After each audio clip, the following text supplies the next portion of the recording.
Well, we are engaged in a review of the book of Numbers, and it gets its name from the Greek translation of that in the Septuagint. But the Hebrew name is Bamidbar, in the wilderness, and it really records the wilderness wanderings. Of course, as soon as I say that, I realize I'm exaggerating, because the wilderness wanderings are 38 years, which has a surprising scarcity of detail. A few incidents here and there are recorded for our learning. But it's actually wasted years, and we'll explore some of that. The 38 years from the giving of the law at Sinai to the eve of conquest, when Joshua takes over and they head into the land. These 38 years are the wasted years. It took only 40 hours to get Israel out of Egypt. It took 40 years to get Egypt out of Israel, to get the worldliness behind them. And the chronicle of successes and failures of the wilderness wanderings are recorded, some of them in Exodus, some of them here in Numbers, some of them summarized in the book of Deuteronomy.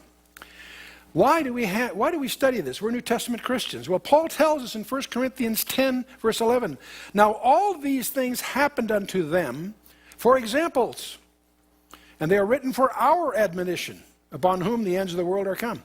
We should expect to get all kinds of insights from any study of the Scripture, Old Testament or New, but these in the Torah especially, and one of the dangers we face is that we can get so entangled with the little rules and details that we miss the real point, and especially as that point applies to our lives. So I'm going to try not to get into how many pounds of flour or drops of oil were in which offerings. There's a place to do that. And if the Lord leads you in that direction, I encourage you to undertake a study of the book of Leviticus, which goes at that quite systematically. It's the only book on holiness in the Bible. But we'll try to take a little different cut at this to try to understand what the lessons are for us. The word examples in the Greek is tupos, from which we get the word type, like prototype. And that's a figure or an image, a pattern, a prefiguring. An engineer makes a prototype to see what the final thing will probably look like, that sort of thing. And that the word type in biblical literature refers to a perspective that is gained from an incident about something in the future. And there's some very dramatic examples which clearly are engineered deliberately by the Holy Spirit in the text. So we want to be sensitive to those. One of the things we learned in the previous chapters was the order of march. We had Moses and Aaron, then the camp of Judah, then the two families, the Levites, then the camp of Reuben, then the third, the final, the Kohathites. And anyway, we have the four camps of Israel, the camp of Judah, Reuben, Ephraim, and Dan, each one of 3 tribes each. And we discovered they are assembled by trumpets. And how many trumpets are there? 7. And that's interesting preamble when you study Revelation chapter 8. We also talked about manna, this strange material that fed them during that 38 years. Little thin flakes that were white or almost white and tasted like something made with olive oil. And a couple of quarts of that were kept near or in, there's a big rabbinical debate, was it in the Ark of the Covenant or just in front? I won't get into that here. They were memorialized for some time. And but when they finally get to Gilgal, just before Joshua takes them in the land, the manna ceases. It was a special provision for their wilderness wanderings. And so it's interesting, even though they're in rebellion, even though they are in disbelief, God is still providing for them. In the days of Esther, God is very invisible and yet providing. We need to understand that. So the next handful of chapters we looked at last time was the quailing the rebellion, the quails and all that, Miriam's murmuring. They murmur how many times do you think? Good guess, 7, right on. We talked about at some length the intelligence mission, the sending in of 12 spies, and obviously, and the result of the reports, the banishment. Because of those 12 tribes, only 10 earned their pay, so to speak. Caleb and the one that was renamed Joshua by Moses, they gave the good report. And because they did, they were the only survivors. The other 10 were killed on the spot shortly after, but on the spot. And the entire generation that failed to take advantage of the opportunity, arguing that Moses just brought them out there to die in the desert. He says, no, you got it backwards. Your kids are going to go in the promised land. You guys are going to die in the desert. And that entire generation passed away. And when the last of them pass away, with the exception of Caleb and Joshua, that's when they enter the land. And that the 38 years are wasted years. But this brings us to tonight's session, chapters 15 to 20. The journey, having failed at Kadesh Barnea, they had the opportunity to go in, and they wouldn't take it. Then when God closes the door, they have the presumption to try to go in anyway, and they get clobbered. That's as bad as the first. It's amazing how many of us probably have occasions where we have a lack of faith on the one hand, and we counter that then with acting on our own presumption rather than God's leading. You can err both ways. Not responding in faith to the opportunity when God calls, and presuming an opportunity of our own flesh, not of God's making. And that's our challenge, is to understand what's really happening. So we could call this faltering, fumbling, and fussing through the wilderness, as the 38 years might be labeled. These are wasted years without much recorded, a few incidents, and we'll focus on a few of those incidences. It's interesting, we'll discover when you get to Joshua 5, they didn't even circumcise during those 38 years. First thing Joshua has to do is get the whole nation, a couple of million people, the males, circumcised.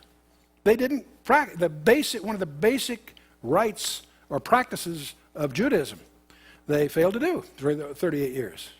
They repair that, of course, at Gilgal. Joshua does that. They did not undertake the offerings. We'll find all these details about the offerings. If you look at the language carefully, you'll discover when you get in the land, you'll do this, that, and the other thing. They didn't do that. They didn't offer. Amos chapter 5 deals with that. In fact, they went the other way. They worshipped idols. And that's not my conjecture. Amos hammers away at that in Amos 5, and it's also alluded to in Acts 7 by Stephen in his summary of this period. See, we too, you and I, we're also strangers, pilgrims, wandering in the wilderness. We are not citizens of this world. The book of Revelation makes a distinction. One of the groups in the book of Revelation are the earth dwellers. And that term doesn't just mean they're physically on the earth, it means they dwell upon the earth. They are in distinction of the believers. We are not earth dwellers. We should have a light touch on this world. We're passing through. So we have lots to learn by watching the confrontations that occur throughout the book of Numbers. So let's jump in. Our session starts now with Numbers 15, verse 1.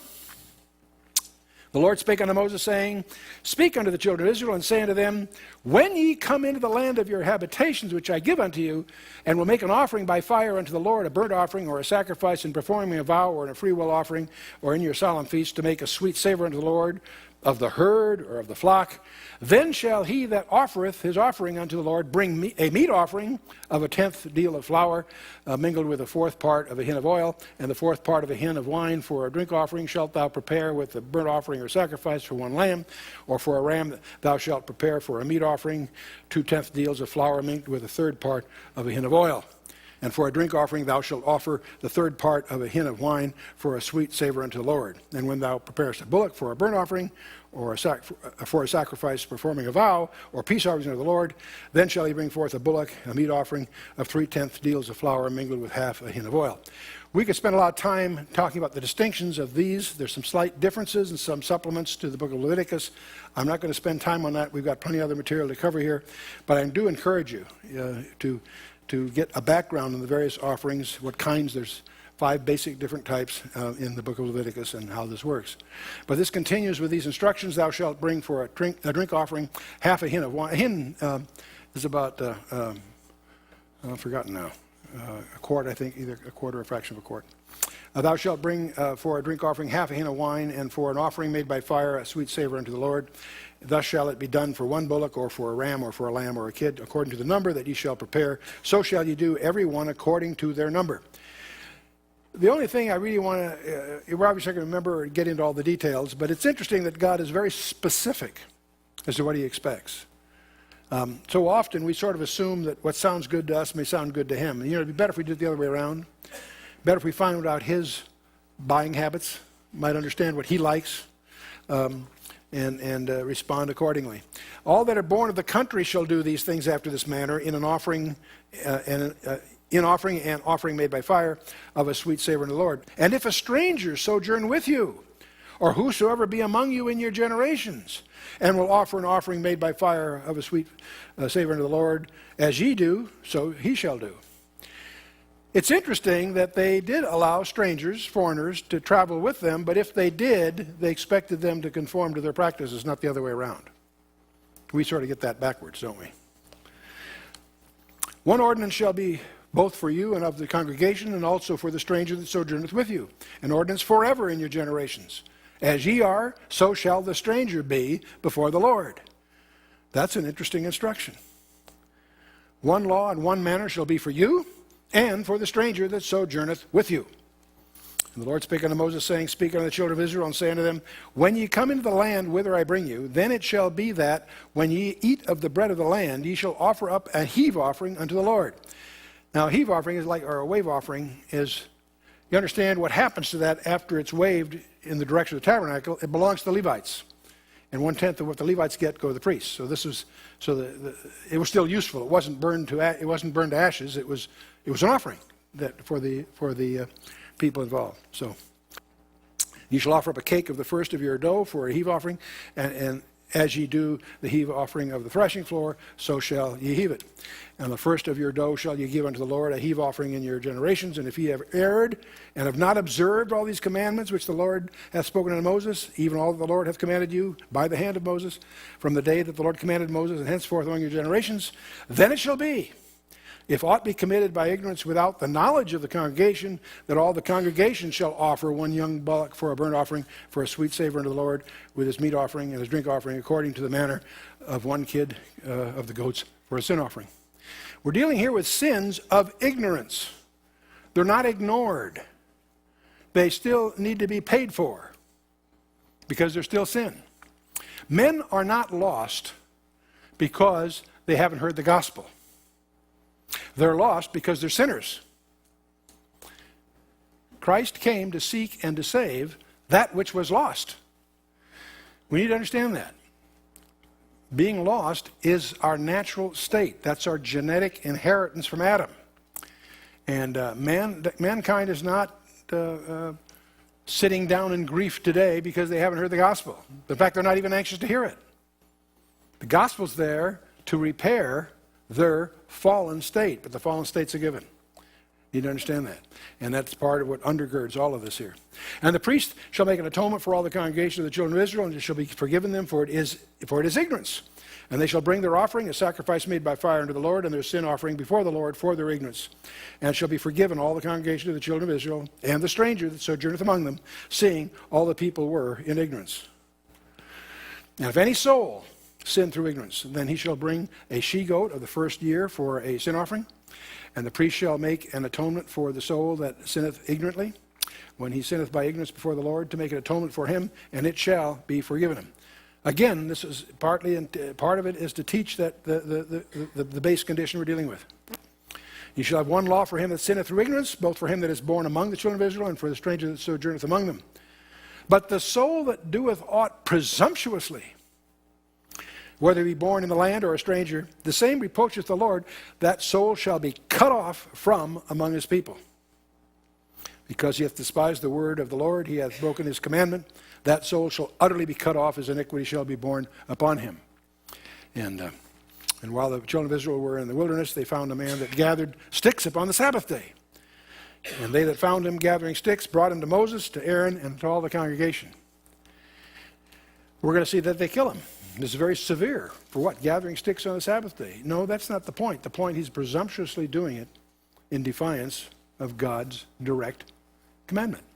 And some people feel this is very, very severe. We always forget that the Sabbath laws were also embroidered by the Pharisees that Jesus spoke against. Jesus is the Lord of the Sabbath. And the Pharisees added these Jewish regulations that are not contained in the Old Testament to provide their own loopholes for themselves. And the Lord of the Sabbath teaches that the law is designed for man's spiritual enjoyment and to satisfy his deepest needs. The Sabbath was designed for our spiritual growth, not to keep a lot of rules and regulations. But the Bible nowhere makes light of, takes a light attitude towards the deliberate transgression of any of God's laws. And they put him in ward because it was not declared what should be done to him. And the Lord said unto Moses, the man shall be surely put to death. All the congregation shall stone him with stones without the camp. And all the congregation brought him without the camp, stoned him with stones, and he died as the Lord commanded Moses. The death penalty was the penalty for breaking any of the Ten Commandments. And we need to understand this, because it tells us what it means that Jesus Christ died in our behalf. Someone had to die to pay for our sin. And that's part of the teaching that's going on. Someone say, Jesus, isn't that pretty severe for the guy? No, it's a way of sparing thousands of others that would learn by that God takes these things seriously. That coin has two sides. The Lord spake unto Moses, saying, speak unto the children of Israel, and bid them that they make them fringes in the borders of their garments throughout their generations, and that they put upon the fringe of the borders a riband of blue. So that's a tradition that is very, very deep. And it shall be unto you for a fringe, that ye may look upon it and remember all the commandments of the Lord. It's like a string around the nation of Israel's finger. You ever do that? That's probably an old-fashioned thing, to tie a string around your finger to remind you of something. What was that supposed to remind me of? I forgot that. Anyway. But the same kind of idea. This is to remind them, to remember all the commandments of the Lord and to do them. And that seek not after your own heart, after your own eyes, after which ye used to go a-whoring. That ye may remember and do all my commandments and be holy unto your God, that is set aside to your God. I am the Lord your God, which brought you out of the land of Egypt to be your God. I am the Lord your God. To be holy, glib phrase. What does it really mean? It means to be separate, to be set apart. It's interesting how many churches try so hard to be part of the world. They got it backwards. Not that they should be just obnoxious, but the point, the concept is to be separated from things of the world, not married to them. But I want to talk a little bit, to understand these fringes, you want to understand a basic biblical understanding of what hems are all about. In Hebrew, the term is shoal, and it's a hem, a border, a fringe, the bottom edge of a skirt or a train. You and I take those for granted, but we tend to embroider rank on the sleeve, like stripes of an admiral, or on the shoulder of other different ranks. We carry rank in other ways, but in the ancient cultures, they did it on the fringe of their garments. In ancient Mesopotamia, to cut off the hem was to strip someone of their personality, authority, and so forth. It was an expression of stripping you of what you really are, to cut off your hem. Because the hem, a husband could divorce his wife by cutting off the hem of a robe. A nobleman would authenticate his contract in a clay tablet by pressing his unique embroidery into that tablet, because he had an embroidery on his hem that would be representative of his clan, his family, or whatever. And now, we find God's covenant with Israel is expressed this way in Isaiah 6, the vision of the throne of God, where God says, I'm going to spread my skirt over you, meaning I'm going to put my authority and protection over you. Same expressions in Ezekiel 16 and also in Ezekiel 39. David is in a cave and hiding in a cave, and Saul inadvertently picks that cave to sleep in overnight. So David realizes he's got an opportunity here, but he doesn't take advantage of it in killing Saul. He doesn't take advantage of that by killing Saul. What he does, he cuts off the hem of his garment so he can prove later that he was there. The next day, when Saul's down in the valley, David's on the mountain, says, proving that he could have killed him, showing David's grace in this issue. Later, David is even grieved there because he also feels he had no right to cut off the hem of the king. Even that was an injustice in David's mind to Saul. Ruth, in the climactic scene in Ruth 3, where she asks Boaz to spread his skirt over her. Many people misunderstand verse 9 of chapter 3 as that she's propositioning for sex. No, it's worse than that. She's asking him to take her on as a wife. And he understands that, it's flattered by it, and then, of course, get into the whole thing. But the point is, that whole idea of spreading his skirt, Boaz being the kinsman redeemer, to spread his authority over her, to take her as a Levirate bride, and so forth. The Lord's hymn is sought for healing in Matthew 14, Mark 6, Luke 8, a number of places. In fact, there's one case where the woman that had the issue of blood is crying through, wants to touch the hem of his garment, and does so in Mark 9 and Matthew 9, I should say, and Mark 5. And of course, this also it all echoes the significance of the fringes with the blue to remind them of their covenant heritage. Well, let's the next few chapters go into the priesthood, and we have the gainsaying of Korah. This is mentioned, by the way, in Jude 11 in the New Testament as one of the marks of false teachers in the last days. So as we read this strange story of Korah, who leads this rebellion against Moses and Aaron, let's recognize that the New Testament expressly links our lives to this story because it's indicative of the false teachers in the last days. And we see forthcoming here a rebellion against Moses by Korah on the Levitical side and Reuben and his cohorts on the civil side. There's two groups that have different agendas, but they're both united in feeling that they've been disenfranchised by Moses' presuming authority here. They're all ignoring the fact that God rather dramatically established them in their position. So, by the way, Korah was evidently a cousin of Moses, which makes the rebellion even more serious. But Korah, the son of Izhar, the son of Kohath, the son of Levi, and Dathan and Abiram, the sons of Eliab, and On, the son of Peleth, sons of Reuben, took men. In other words, this other group of conspirators are of the tribe of Reuben. The Reubenites were probably upset because they were Reuben was the firstborn, but he lost their franchise because he will be upstaged. That's where Judah takes over. But they rose up against Moses with certain of the children of Israel, 250 princes of the assembly, famous in the congregation, men are renowned. So we got 250 guys that have joined this rebellion against Moses and Aaron.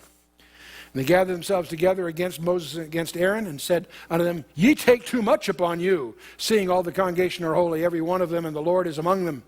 Wherefore then lift ye up yourselves above the congregation of the Lord? You know, this is a false accusation. Moses didn't want the job, if you may recall, and so on. So we've got there is a proverb that's meaningful here. It's one of the useful ones to keep in mind. Proverbs 13:10 says that only by pride cometh contention. Whenever you see contention, of whatever kind, pride is at the root of it. In this case, I'm sure jealousy is a major part of it. And there are a few complications in the background I won't spend a lot of time on, but Izhar, which is the brother of Amram, is the second son of Kohath, and for some reason unrecorded, he was supplanted by a descendant of the fourth son of Kohath, who was appointed a chief or prince of the Kohathites. This is all back in Numbers chapter 3, by the way. But anyway, discontent with the precedent of having someone younger, a younger relative, originating getting in a better situation, may have been one of the reasons he participated in this seditious movement. But anyway, when Moses heard it, he fell upon his face, and he spake unto Korah and unto all his company, saying, Even tomorrow the Lord will show you who are his, and who is holy, and will cause him to come near unto him. Even him whom he hath chosen will he cause to come near unto him. And so the people that are taking too much on themselves are Korah and his gang. Got it backwards. They're causing division. So God's going to show them how you really divide. And now the murmuring isn't really against Moses, it's against God, because God is the authority for Moses' authority. And I'm always reminded by Psalm 105:15, where the scriptures, touch not mine anointed, and do my prophets no harm. Reminds me, many years ago, I was asked to mediate an angry dispute between two partners. Well, actually, there are three partners. Hal Lindsey was in partnership with two other gentlemen. And the two other gentlemen started to have a war between the two of them. Hal asked me to step in and see what we could do. And the one guy that was quite aggressive, I threw my Bible on the conference table and says, I quoted Psalm 100. He said, you will acknowledge that Hal's anointed by God, don't you? Oh, yeah. Well, let me read to you Psalm 105:15. Touch not mine anointed, and do my prophet no harm. So we recommend that we cut the venture in half and give half to each partner. The aggressive partner later got sold off to somebody. I've forgotten how that all went. The other half was by Bob Hawkins, who became Harvest House. I often point out I was the midwife that birthed Harvest House many years ago. But whenever I see this kind of situation, I always think of Psalm 105:15. And it's also repeated in 1 Chronicles 15:22, but Psalm 105:15 is easy to remember somehow. Anyway, serious problems require serious responses. So watch out, Korah. This do, take you censers, that's a holder of fire incense. Take you censers, Korah, and all his company, and put fire therein, and put incense in them before the Lord tomorrow. And it shall be that the man whom the Lord doth choose, he shall be holy. Ye take too much upon you, ye sons of Levi. And Moses said unto Korah, Hear I pray you, ye sons of Levi, seemeth it but a small thing unto you that the God of Israel hath separated you from the congregation of the Israel, to bring you near to himself, to do the service of the tabernacle of the Lord, and to stand before the congregation and minister unto them? And he hath brought thee near to him, and all thy brethren, the sons of Levi, with thee, and seek ye the priesthood also, for which cause both you and all thy company are gathered together against the Lord. And what is Aaron, that ye murmur against him? And Moses said to call Dathan and Abiram, the sons of Eliab, which said that we will not come. Is it a small thing that thou hast brought us up out of the land that floweth with milk and honey, and to kill us in the wilderness, except thou makest thyself altogether a prince over us? Again, this is a false charge. They were where they chose to be. If they'd followed Moses, they'd be in the land with milk and honey. The reason they're not in the land is they chose not to. This whole thing is, it's astonishing, even today in our media, to watch accusations that are absolutely inverted, absolutely upside down, absolutely upside down, and major media ganging up with falsehoods. We witnessed recently 4 of the 5 major media deliberately presenting, knowingly, false information in an attempt to unseat a sitting president during time of war. That's called treason. Now, we live in a world where the inversions are astonishing. We have a war against terror, but why aren't we defending Israel against terror? And we could go on and on. But anyway, let's move on here. Moreover, thou hast not brought us into a land that floweth milk and honey, or given us inheritance of fields and vineyards. Wilt thou put out the eyes of these men? We will not come up. Moses was very wroth, and I can understand why. And said unto the Lord, Respect not thou their offering. I have not taken one ass from them, neither have I hurt one of them. In other words, he didn't take any benefit by the burden of his responsibility. Moses said unto Korah, Be thou and all thy company before the Lord, thou and they and Aaron tomorrow. And take every man his censer, and put incense in them, and bring ye before the Lord every man his censer, 250 censers. Thou also and Aaron, each of you his censer. They took every man his censer, and put fire in them, and laid incense thereon, and stood in the door of the tabernacle, the congregation, with Moses and Aaron. Stand by. And Korah gathered all the congregation against them unto the floor of the tabernacle of the congregation. The glory of the Lord appeared unto all the congregation. That should have got their attention. And the Lord spake unto Moses and said unto Aaron, saying, Separate yourselves from among this congregation, that I may consume them in a moment. Whew. Can't imagine deliberately trying to make God angry. Can't imagine. And yet, and they fell upon their face and said, O God, God of spirits of all flesh, shall one man sin? Wilt thou be wroth with all the congregation? Notice who's going to the defense. The accused. The Lord spake unto Moses, saying, Speak unto the congregation, saying, Get you up from about the tabernacle of Korah, Dathan, and Abiram. And Moses rose up and went unto Dathan and Abiram, and the elders of Israel followed him. And he spake unto the congregation, saying, Depart, I pray you, from the tents of these wicked men, and touch nothing of theirs, lest ye be consumed in all their sins. So they got up from the tabernacle of the tents. In other words, don't confuse tabernacle with the tabernacle. They're talking about their tents. Of Korah, Dathan, and Abiram on every side. And Dathan and Abiram came out and stood in the door of their tents, and their wives, and their sons, and their little children. And Moses said, Hereby ye shall know that the Lord hath sent me to do all these works, for I have not done them of mine own mind. If these men die in common death of all men, or if they be visited after the visitation of all men, then the Lord hath not sent me. But if the Lord make a new thing, and the earth open up her mouth, and swallow them up, with all that appertain unto them, and they go down quick into the pit, then ye shall understand that these men have provoked the Lord. I think that would express it pretty well. It came to pass, as he had made an end of speaking all these words, that guess what happened? That the ground clave asunder that was under them, and the earth opened her mouth and swallowed them up, and their houses, and all the men that appertained to Korah, and all their goods. They and all that appertained to them went down alive into the pit, and the earth closed upon them, and they perished from among the congregation. Galatians chapter 6, verse 7 says, Be not deceived, God is not mocked. Whatsoever a man soweth, that shall he reap. These people were sowing division, they got division. God judges the same way in which man sins. That was true of Jacob. It's true of David. True of Paul, the apostle. And it's true of you and me. And all Israel that were round about them fled at the cry of them. Boy, I can imagine. Where they said, Lest the earth swallow us up also. And there came out a fire from the Lord and consumed the 250 men that offered incense. So the leadership got sucked into the ground. The other followers got consumed by fire.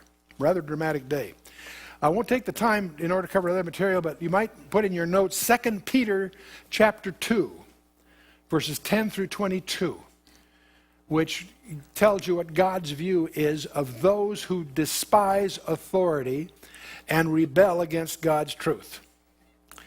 For most of you, it's probably pretty basic material. On the other hand, I encourage you to refresh your memories with 2 Peter 2, 10 through 22. But in the interest of covering the material, we'll keep moving here. It's at this point, by the way, that the Hebrew Bible starts a new chapter. There are a few places where the Hebrew Bible and our English translations are slightly different. And not a big deal, but just be aware of it. The Jewish scribes felt that the rest of chapter 16 and all of 17 were a unit on the theme of Aaron's unique role as a priest. Continuing in Numbers 16, verse 36. And the Lord spake unto Moses, saying, Speak unto Eleazar the son of Aaron, the priest, that he take up the censers out of the burning, and scatter thou the fire yonder, for they are hallowed. And the censers of these sinners against their own souls, let them make them broad plates for a covering of the altar. And they offered them before the Lord, therefore they are hallowed. They shall be a sign unto the children of Israel. They took these censers and flattened them. And they made them, they used them as covering for the brazen altar. There's a brazen altar. It was on a platform. They covered it because it was bronze and they could sit down in the heat. But then secondly, that would also be a reminder of this whole event. Every time they went to the brazen altar, they'd remember that these were of the censers of the rebellious ones. And Eleazar the priest took the brazen censers wherewith they were burnt and offered and made broad plates for a covering of the altar, to be a memorial unto the children of Israel, that no stranger which is not of the seed of Aaron came near to offer incense before the Lord, that he be not as Korah and his company, as the Lord had said to him by the hand of Moses. But on the morrow the congregation of the children of Israel murmured against Moses and against Aaron, saying, Ye have killed the people of the Lord. Can you believe, by the way, this is the sixth murmuring. I haven't bothered to count them as we go, but you can check it out. This is the sixth murmuring that's recorded as such. And this is on the next day. People are murmuring against Moses because of his brutal treatment of these rebellious people. You have killed the people, Lord.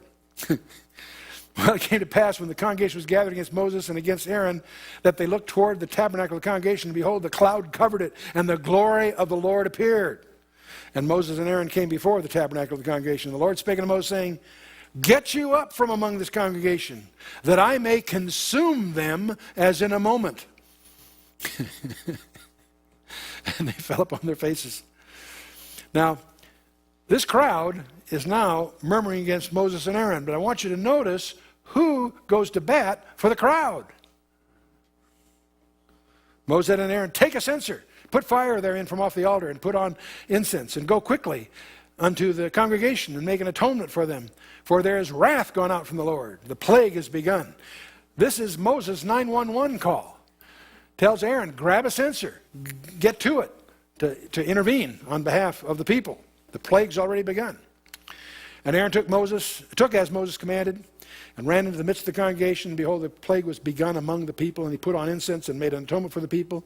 And he stood between the dead and the living, and the plague was stayed. Who is he a type of? Jesus. Who's our high priest? Whoever liveth to make intercession for who? You and me. That's his full-time job. This is a model in a sense.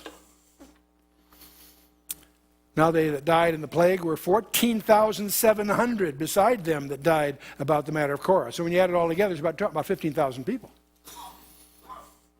That's a non-trivial episode. And Aaron returned unto Moses unto the door of the tabernacle and congregation, and the plague was stayed. Whew. Okay.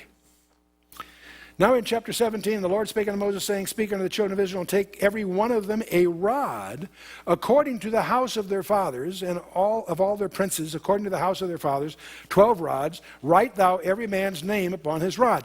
Understand these rods. These are staffs. They're old dead sticks, probably carved with initials or insignias, or they're decorated poles that they used as staffs, okay? They're dead. They're old sticks. I don't know how big they were, but you can imagine. You got 12 of them, one for each of the tribes. And thou shalt write Aaron's name upon the rod of Levi. For one rod shall be for the head of the house of their fathers. And thou shalt lay them up in the tabernacle of the congregation before the testimony where I will meet with you. And it shall come to pass that the man's rod, whom I shall choose, shall blossom. You got to be kidding.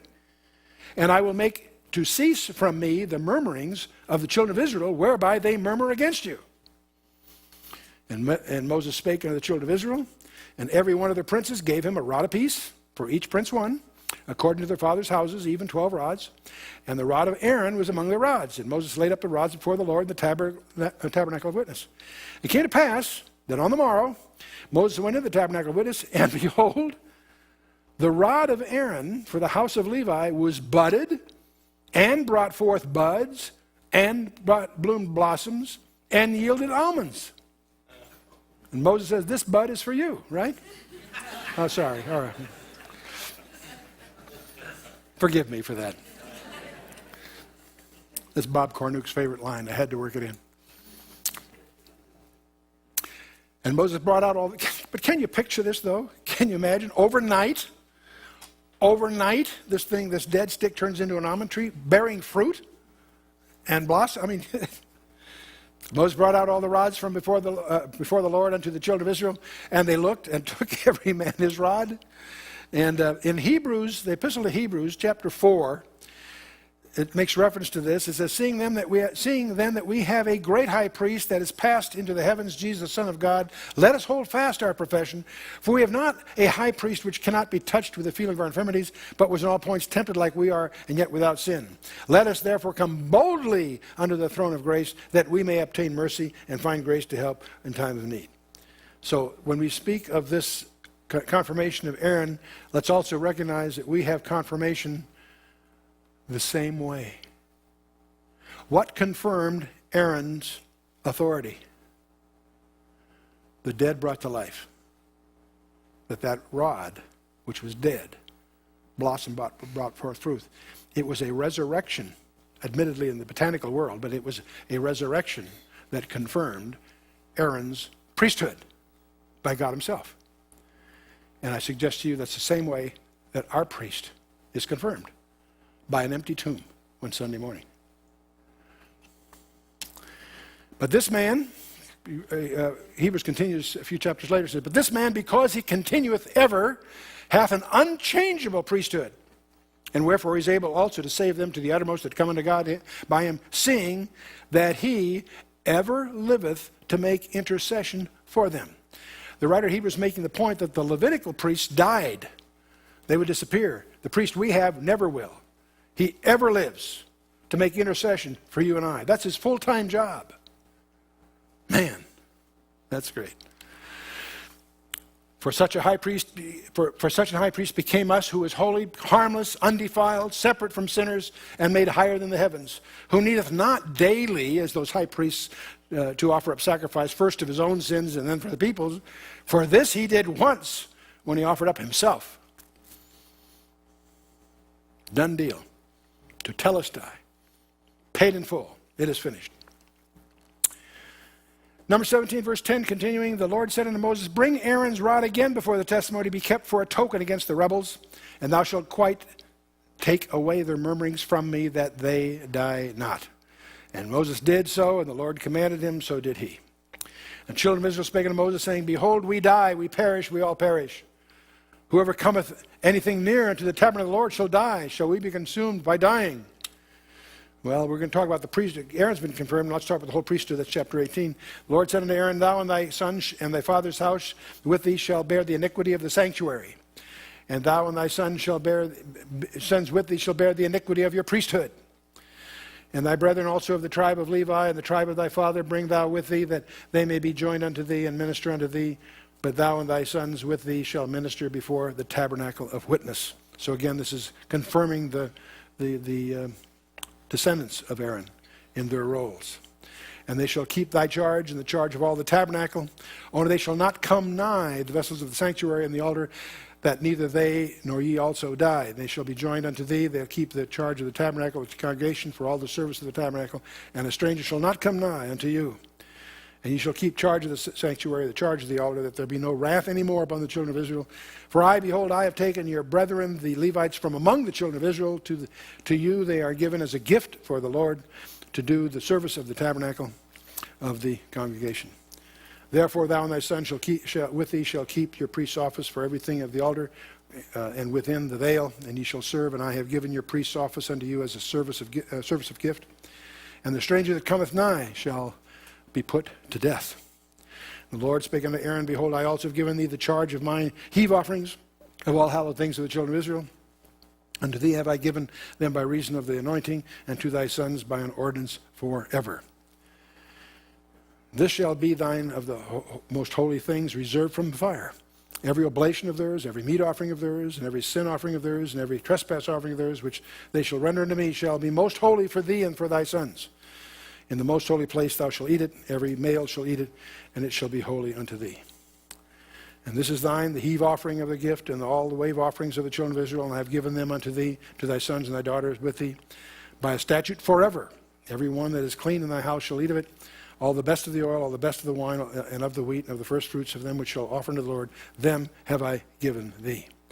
Whatsoever is first ripe in the land, which they shall bring unto the Lord, shall be thine. Every one that is clean in thy house shall eat of it. Everything devoted in Israel shall be thine.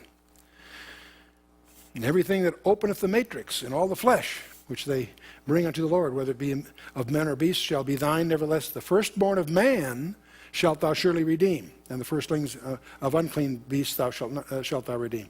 And those that are redeemed from a month old shalt thou redeem according to the rest of thine estimation, for the money of 5 shekels, after the shekel of the sanctuary, which is 20 gerahs. But the firstling of a cow, the firstling of a sheep, the firstling of a goat, thou shalt not redeem. They are holy. Thou shalt sprinkle their blood upon the altar, and thou shalt burn their fat for an offering made by fire, for a sweet savor unto the Lord. And the flesh of them shall be thine, as the wave beast and the right shoulder are thine. One of the things, without getting into all the details here, it's clear that the best is what you bring to the Lord. The best. Not the leftovers, the best. And let your own conscience guide you in that, but clearly you show your devotion, your respect, your awe of God by the prioritization of your life and the priorities that lead to your offerings to Him.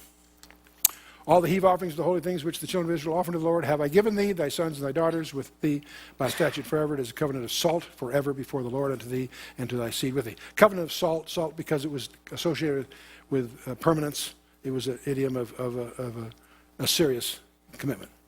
And the Lord spake unto Aaron, Thou shalt have no inheritance in their land, neither shalt thou have any part among them, for I am thy part and thy inheritance among the children of Israel. When they get into the land ultimately, and when they conquer the land and they divide the land, the Levites don't get inheritance. All the other tribes get inheritance. They get a geographic area that's theirs. The Levites did not.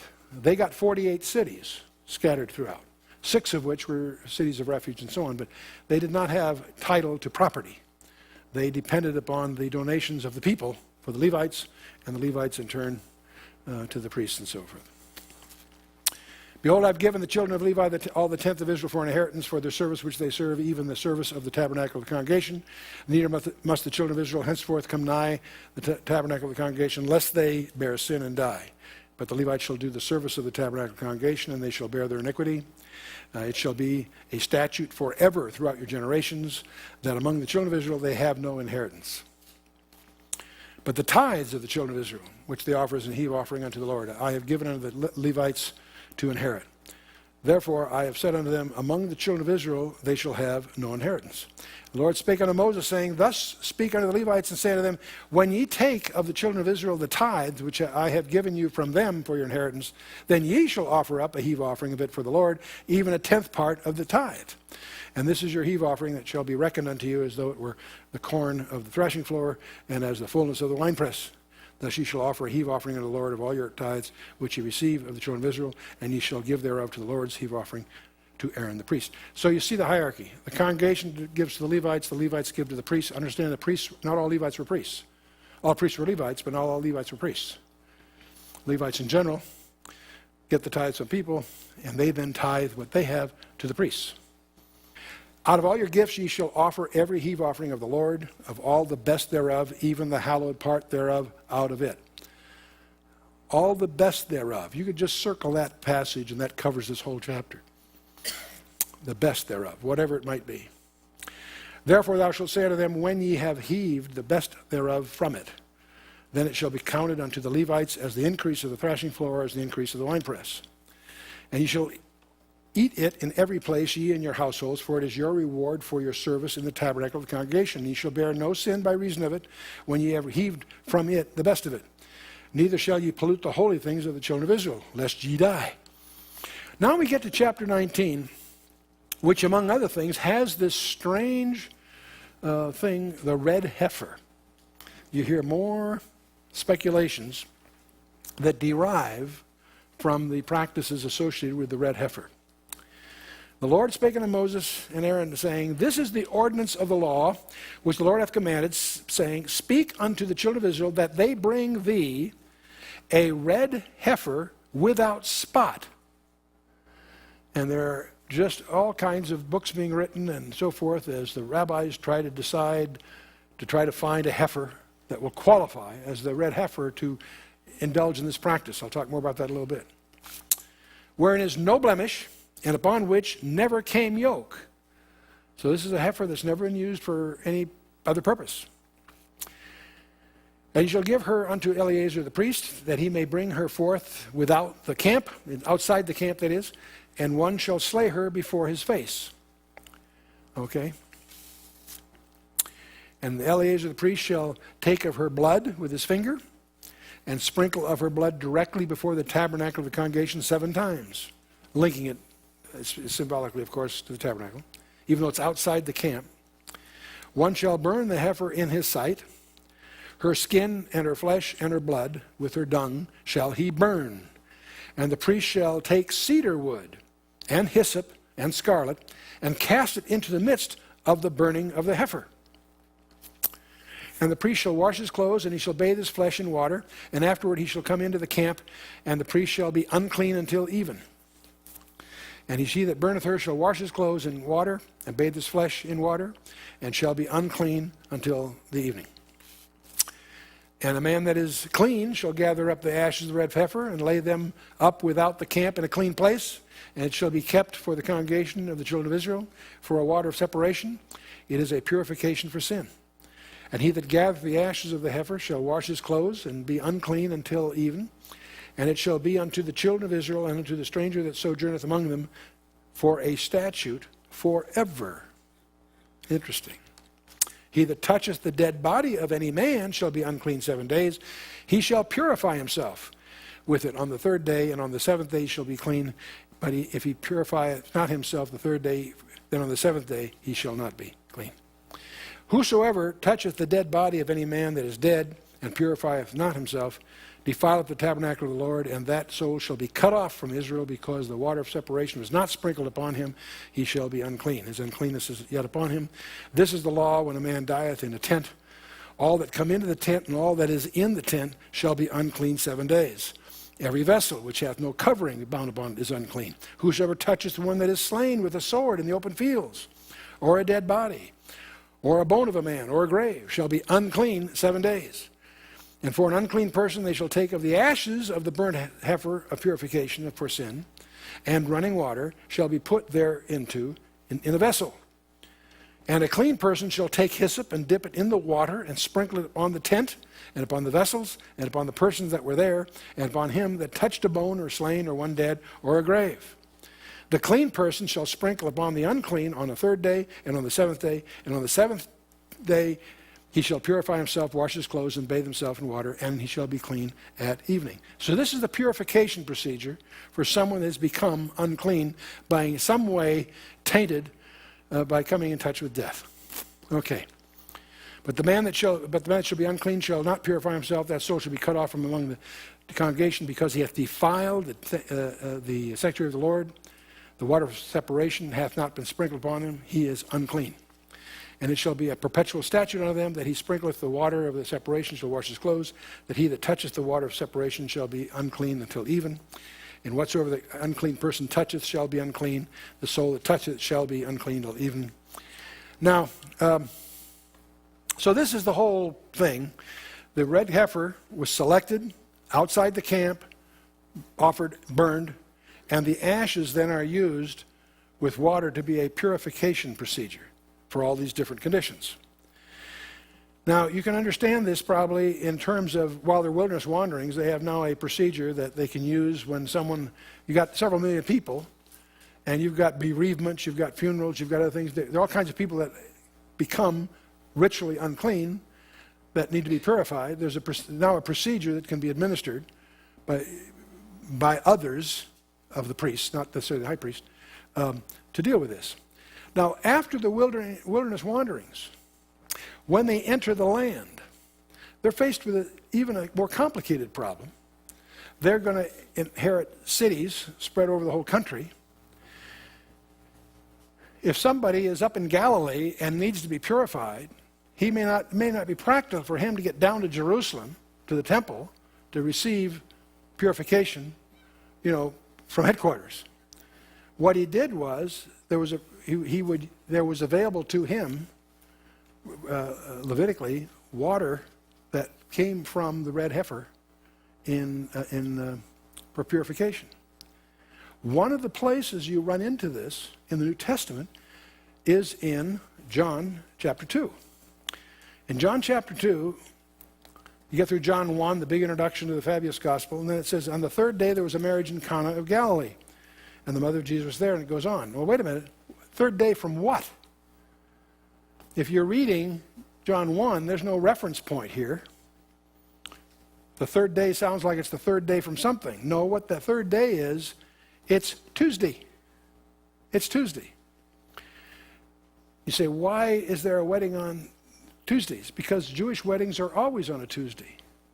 Do you know why Jewish weddings are on a Tuesday? Because of Genesis chapter 1. If you look carefully at the creation, every day of creation, God does this, that, or the other thing, and saw that it was good. On Monday, you'll find there was no such statement. What he does on Monday, he does. It isn't until the next day that he blesses that, does something else, and blesses it too. So Tuesday is distinctive of the 7 days in that it has 2 blessings, not one. So Tuesday is known to the Jewish mind as the day of double blessing. So if you're going to get married, you do it on Tuesdays.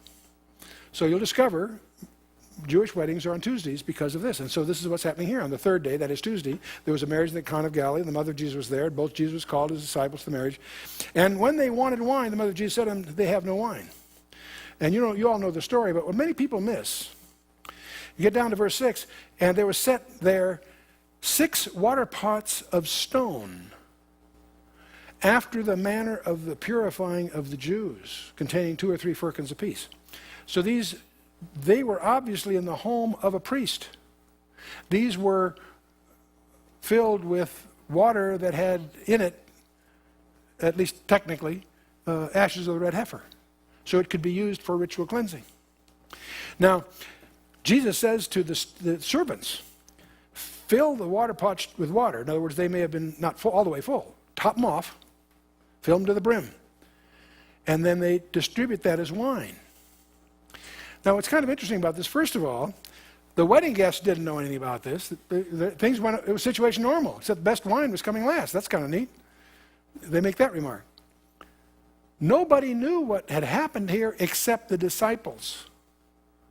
And the servants probably, because they recognized what was going on. It was an inside thing. It was not a public spectacle. But what was Jesus doing? Turning water into wine, yes. But what water was he using? From their point of view, the ritualistically sacred water. He was Lord of the Torah. Lord, not just Lord of heaven and earth, of the Torah, of these practices. And so there's a whole other undercurrent here. I'll let you dig out on your own. We're going to get to chapter 20 to get a photo finish here. Chapter 20 is now at the end of the 37 years. What you have seen so far, there's obviously been a lot of rules and regulations are embedded in that. Yeah, I understand. But a few incidents out of 37 years. We're not quite finished, but we're at Kadesh again after 37 years. We're now going to encounter the 7th murmuring, believe it or not. And this is going to lead to water coming out of a rock. And as a result of the way Moses handled this, he blows it. We want to understand what's going on here. And then we have Edom refusing passage, and that'll finish up, and then Aaron finally dies, and that wraps up chapter 20. So let's get back to Numbers chapter 20, verse 1. That then came the children of Israel, even the whole congregation, into the desert of Zin in the first month. And the people abode in Kadesh, and Miriam died there and was buried there. Now, we could spend a lot of time talking a little bit about Miriam. She gets a bad rap here because she was murmuring, but she also had some, she took care of Moses when he was a baby. Remember, she was older than he was, obviously. And she had her moments. But in any case, she passes away. And there was no water for the congregation. And they gathered themselves together against Moses and against Aaron. The people chode with Moses and spake, saying, would God that we had died when our brethren had died before the Lord. Now, of course, they didn't mean it.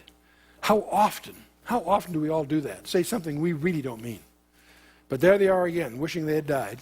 Not really.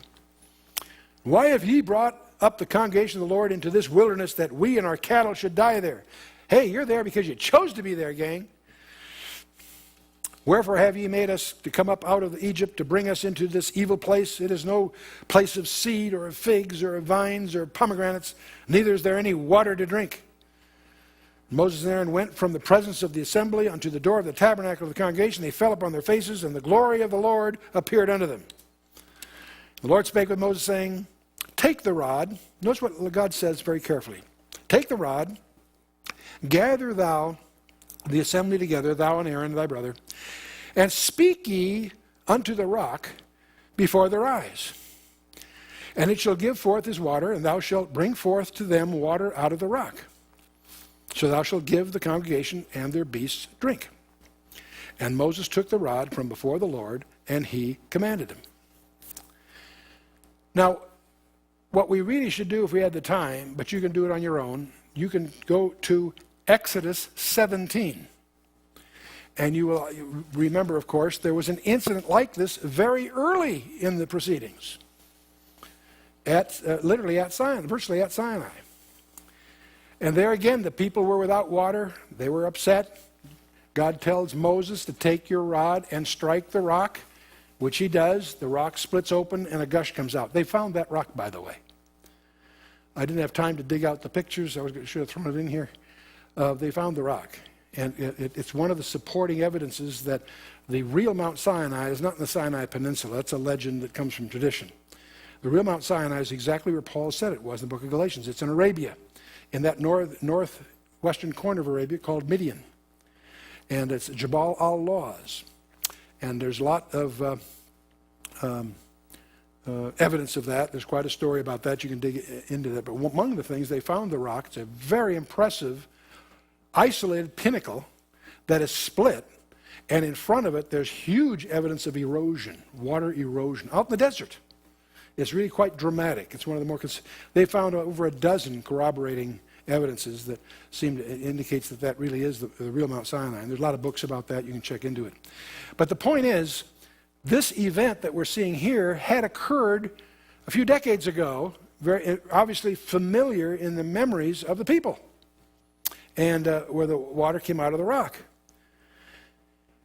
But here, God tells Moses his instructions are slightly different in detail. He doesn't tell him to strike the rock. He says, speak to the rock. You say, well, that's splitting hairs. No, it's splitting rocks, but we'll go on here. Okay. So Moses took the rod from before the Lord, as he commanded him. And before we go on, I want to call your attention to what Paul says in 1 Corinthians 10, verses 1 through 4. Paul says, moreover, brethren, I would not that ye should be ignorant how that all our fathers were under the cloud, and all passed through the sea. This is, of course, talking about the Exodus. And were all baptized unto Moses in the cloud and in the sea. And did all eat the same spiritual meat? Did all, and speaking of the manna and so forth, did all drink the same spiritual drink? For they drank of that spiritual rock that followed them. And that rock was what? Christ. Now, does that mean that rock was physically Christ? No, of course not. But he's speaking idiomatically here that rock that was providing here, the provision was by Jesus Christ. And Christ was hovering over them. Christ was taking care of them. He's linking that up. So this idea, what you can do, in your notes, make yourself an assignment. Go through your Bible with a concordance and find all the places that a stone or a rock is alluded to. And you'll be astonished how those idioms are used by the Holy Spirit. The stone that the builders rejected has become the headstone of the corner. And those that stumble on the rock, those that are crushed by the rock is Christ. In all those, it's always Jesus Christ. In some surprising ways. Check it out and do it on your own. The rock was Christ is the point here. Okay, so we're down to chapter 20, verse 10. Moses and Aaron gathered the congregation together before the rock, and he said unto them, get this, hear now, ye rebels, must we fetch you water out of this rock? Big mistake. Big mistake. Who is providing the water? Christ is, or God is. Certainly not Moses, but he's really upset. He's at the end of his tether, if you will. And Moses lifted up his hand, and with his rod he smote the rock twice. He didn't just brush up against it. He hammered it twice, doing exactly what he did a few decades earlier at Rephidim, in effect. But that's not what God told him to do. He didn't follow directions. You say, well, gee, he came close. That only counts in hand grenades and horseshoes, right? Okay. Moses lifted up his hand, and with his rod he smote the rock twice, and the water came out abundantly, and the congregation drank, and their beasts also. So God provided in spite of the fact that Moses did not follow directions the way God had instructed him to. Because what part of the problem here, probably the root problem here, is that Moses was misrepresenting God to the people. He gave the people the impression that God was angry. God was not angry. God is glad to provide their needs. That's the business he's in. He's in the abundance business. And Moses is giving them the impression that God is angry, and Moses is also inadvertently, I think, taking credit for it, and that's tragic. Get the picture here. Moses was 40 years old when he killed that Egyptian and had to flee the country. Then he spends 40 years in the Midian wilderness, tending sheep and what have you. So he's 80 when the burning bush takes place. Goes back to Egypt and goes through the whole Exodus thing. He's 80 years old. He's now led this rebellious, cantankerous group for 40 years through the wilderness. He's 120 years old. What's his dream? To enter the promised land. And because he didn't follow directions, God says, you're in the penalty box. You're out of the game. We'll let you see it from the hilltop, but it's over, buddy. Did Moses ever get in the promised land? Trick question, careful. Has Moses ever been in the promised land? Yes, he was on Mount Transfiguration. Trick question for your home group. Okay. And the Lord spake unto Moses and Aaron, because ye believed me not, and to sanctify me in the eyes of the children of Israel, therefore ye shall not bring this congregation into the land which I have given them. This is the water of Meribah, because the children of Israel strove with the Lord. Meribah means, striving. Strove with the Lord and was sanctified in them. The word Kadesh is added to it in the Deuteronomy equivalent passage and so forth to distinguish it from the Meribah of Exodus 17. So we have two of these things. Twice water from the rocks. At Rephidim, Exodus 17, where he strikes the rock and water flows. Now, before I make the next point I want to underscore something else. Obviously, the critical thing that Moses did was to misrepresent God. And this underscores something that I've come to believe very strongly. That the commandment that says, thou shalt not take the name of the Lord thy God in vain, has nothing to do with swearing or cussing or vocabulary, in my opinion. What it has to do is ambassadorship. If you're going to take on the name of the king, you better represent him fairly. And this is an example. Moses' error was to give the people the misimpression that God was angry. He wasn't angry. In Proverbs chapter 30, verse 9, one of the pleas of the writer there is, Lord, that I might not steal. I don't want to be rich because I might forget you, and I don't want to be poor that I might steal, and thus take your name in vain. How can stealing take the name of it? No, because he would be misrepresented. See, when we sin, we're indicting the name of our king.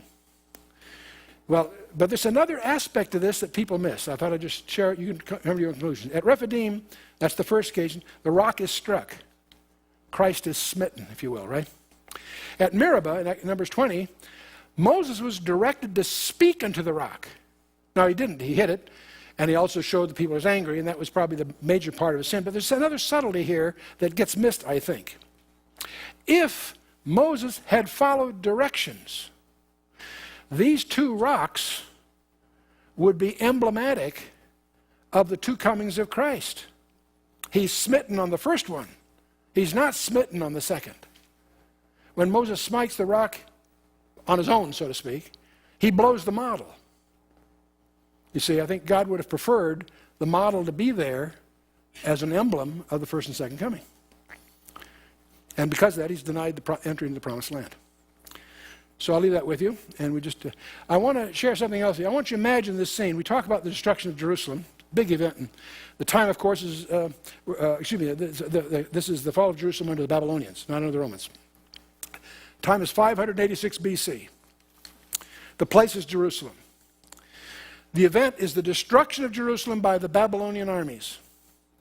We see angry soldiers as they wreck the walls and slay the people and burn the city. We can picture that. The Babylonians are tearing down Jerusalem. But here's part of the scene that most people don't realize. We see something else. We see a group of neighboring citizens as they stand on the other side and they cheer the Babylonians to ruin the city. They say, raise it, raise it. They're calling for the Babylonians, dash their little children against the stones and wipe out the Jews. Who's saying this?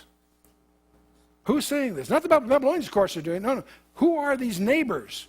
They are kinsmen. They are brothers of the Jews. They're mentioned in Psalm 17. Remember, O Lord, the children of Edom in the day of Jerusalem. Who said, raise it, even to the foundation thereof.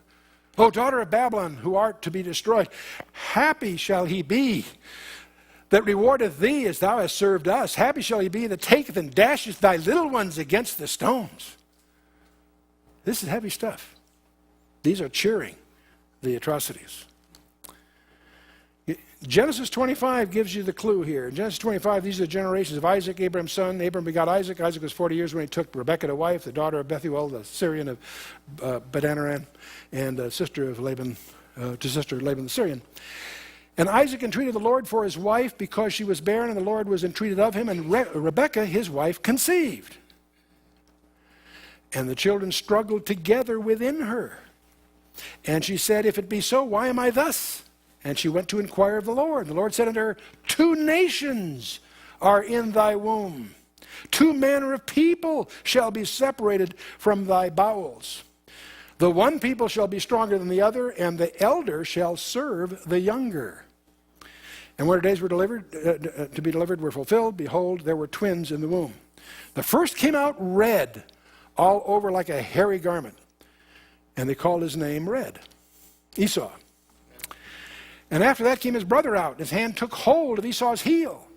And his name was called Jacob, or heel catcher. And Isaac was 80 years old when she bare them. And the boys grew, and Esau was a cunning hunter, a man of the field. And Jacob was a plain man dwelling in tents, spending most of his time on the internet. No, I'm sorry, I didn't. And Isaac loved Esau because he did eat of his venison, but Rebekah loved Jacob. So you know the story, how Jacob buys the birthright and so forth. Jacob's name, Yaakov, may he or God protect. It's a play on words because Akeb means heel, and Akab means deceitful, sly, insidious. So the name suggests both. He's a heel catcher on the one hand, that was the event of his birth, but he also becomes quite a conniver, quite a shifty character. I often quip that you would not buy a used car from Jacob. You know, it's a whole thing. He's one who grabs the heel, or one who trips up is the idea. So the bitterness between Jacob and Esau, you can imagine, when Esau again and again and again in the young days gets defrauded. So when Jacob meets Esau, he's really sweating it. And they have a peaceful gathering, but that's because Jacob handled it very skillfully. Let's get back to Numbers. Moses sent messengers from Kadesh unto the king of Edom. Thus saith thy brother of Israel. See, he's mentioned there, he's a brother. Thou knowest all the travail that hath befallen us, how our fathers went down into Egypt and have dwelt in Egypt a long time, and the Egyptians vexed us and our fathers. And when we cried unto the Lord, he heard our voice and sent an angel and hath brought us forth out of Egypt. And behold, we are in Kadesh, a city in the uttermost of thy border. Let us pass, I pray thee, through thy country. We will not pass through the fields or through the vineyards, neither will we drink of the water of thy wells. We will go by the king's highway. We will not turn to the right nor the left until we have passed thy borders. There was a thoroughfare that was widely traveled, a very advantageous route that they were hoping to use, but they would require his permission. Edom said unto him, Thou shalt not pass by me, lest I come out against thee with the sword. The children of Israel said unto him, We will go by the highway, and if I and my cattle drink of thy water, then I will pay for it. I will only, without doing anything else, go through on my feet. And he said, Thou shalt not go through.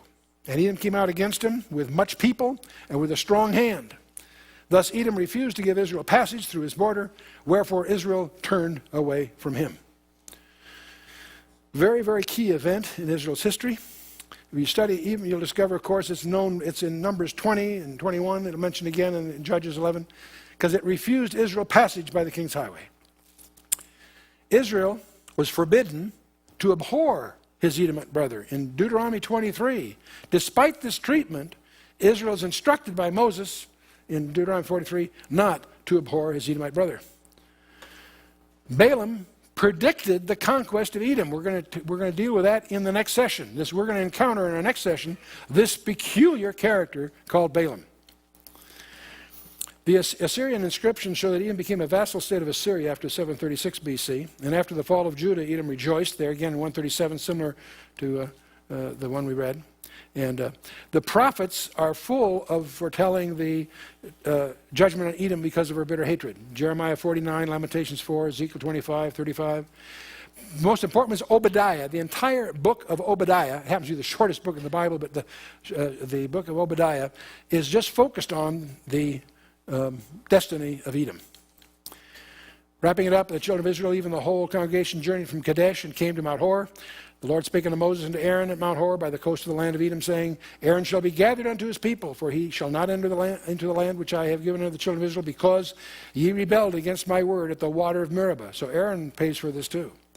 And Aaron and Eleazar his son, and bring them up to Mount Hor, and strip Aaron of his garments, put them on Eleazar his son, and Aaron shall be gathered unto his people, and shall die there. And Moses did as the Lord commanded. They went up to Mount Hor in the sight of all the congregation. Moses stripped Aaron of his garments, put them on Eleazar his son, and Aaron died there on the top of the mount. And Moses and Eleazar came down from the mount, and when all the congregation saw that Aaron was dead, they mourned for Aaron 30 days, even all the house of Israel. You and I will never have that bitter experience. These people had to mourn their high priest, the one that had always been their comforter, the one that had been, in large measure through all these years. We will never have to do that because our high priest will never die. He's alive forever. Now, you all know that Ammon is up to the north, Moab, Edom. We're going to go around Edom through Moab, and that's what the next session will deal with. Some very strange episodes there. For the next session, I want you to read Numbers 21 through 25. 21, 22, 23, 24, and 25. 5 chapters. And the journey into Moab, where you'll meet this strange event called the brazen serpent. And I defy you to make any sense of the brazen serpent by limiting yourself to the Old Testament alone. We'll talk about that next time, but do reflect on that. And we're also going to encounter this strange character, the prophet Balaam. He's a Mesopotamian. He's not Jewish, yet he has the word of the Lord. He's very prominent, very strange in his behavior. He's alluded to in 3 different ways by Peter, Jude, and others. We'll talk about that next time. Very strange character. He also predicts the Christmas, and many people feel that he predicts the Star of Bethlehem. We'll deal with that when we get there. Let's stand for a closing word of prayer.